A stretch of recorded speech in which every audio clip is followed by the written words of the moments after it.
Il y en a qui commentent les manifs et il y en a d'autres qui la vivent. Ce n'est pas tout à fait la même chose. La CGT CD85 va vous dire ce que les manifestants ont sur le cœur à La Roche-sur-Yon. Ça va être direct et franc, sans filtre. Tout d'abord, les manifestants souffrent. Ensuite, dans la patrie de Molière, Macron est un tartuffe. Et depuis que ses félonies sont mises à jour, il devient violent. Il vient de nous prendre maintenant 2 ans de notre vie et 2 ans de salaire au profit de ses copains. Nous devons lui faire entendre raison, car rien ne l'arrête.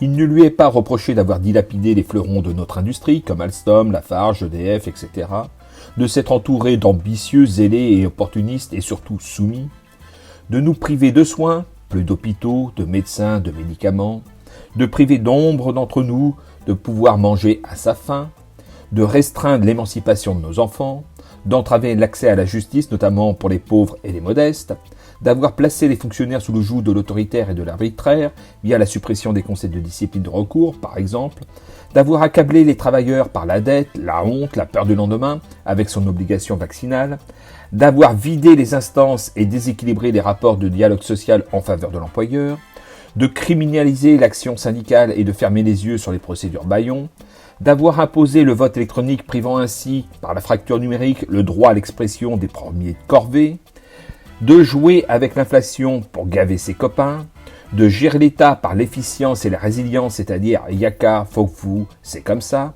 d'avoir joué de la peur pour priver les Français de sûreté, au nom de la sécurité, d'avoir ostracisé les contestataires, d'avoir transformé le gouvernement en conseil d'administration, d'avoir fait une clé pour contraindre les parlementaires à voter ces lois à défaut d'avoir pu les acheter, d'être méprisant, pédant et menteur à de nombreuses reprises vis-à-vis des Français, de faire payer désormais l'impôt au profit des riches par les pauvres et les modestes, de vouloir, avec son attitude suicidaire, nous plonger plus encore vers la tyrannie, etc., etc. Mais de cumuler.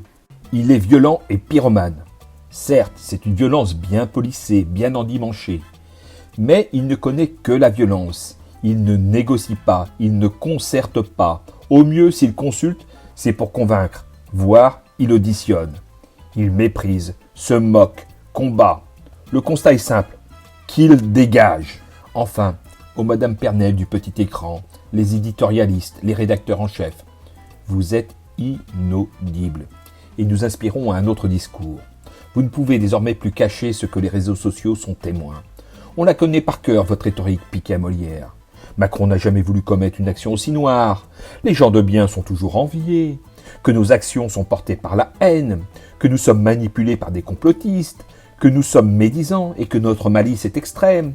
Que notre langue répand un venin dont Macron ne peut se défendre. Que nous ne comprenons rien et que l'apparence déçoit. Que nos soupçons, nous les interprétons à mal. Que nous devrions attendre, etc., etc. Stop! Vous êtes insupportables. Faites votre boulot. En démocratie, vous êtes les garants de la séparation des pouvoirs. À défaut, vous faites de la propagande. Aussi, quasiment unanimement, le je n'y peux rien et je me débrouille a montré ses limites. Aussi, ça manifeste.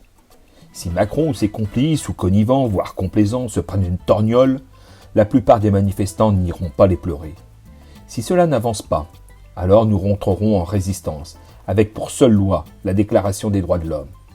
Chacun sait ce qu'il a à faire, et les actions seront proportionnelles à sa violence. Voilà ce que l'on entend dans les manifs vendéennes. Bien évidemment, les délégués CGT ne racontent que des conneries.